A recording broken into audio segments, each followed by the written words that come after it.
අපේ වගාවට පොඩි හානියක් වෙලා බව්වෙක් ඇවිල්ලා ටිකක් පහුරු ගහලා ගිහිල්ලා පැල ටිකක් පැල 5ක් විතර වගේ ඉවත් කරන්න වෙලා අපි පොඩ්ඩක් වැට ආයේ ප්‍රතිසංස්කරණය කරන්න ආවා. අපි පොයිචක පටන් ගත්තේ ජූනි 1 වෙනිදා. ඒ වුණාට අපිට ජූනි 2 වෙනිදා අපිට වත්තට එන්න බැරි වුණා. ජූනි 1 වෙනිදා අපේ වීඩියෝස් විතරයි තියෙන්නේ පේජ් එකේ. අපි හවස ඇවිල්ලා වතුර ටිකක් දාලා ගියා පැලවලට. ඊට පස්සේ තමයි මේ හානිය වෙලා තියෙන්නේ. ඉතින් අපි අද ආවේ රට පොඩ්ඩක් හොදලා යන්න.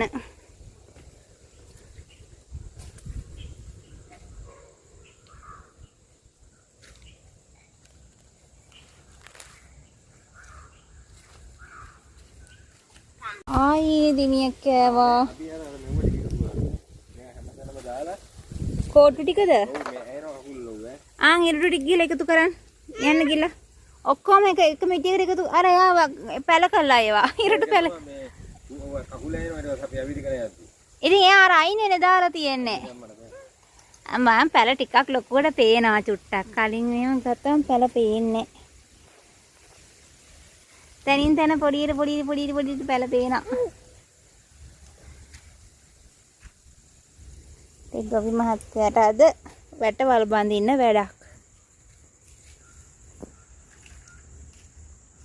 අර කජු ගෙඩියක් තිබ්බ ගත්තද?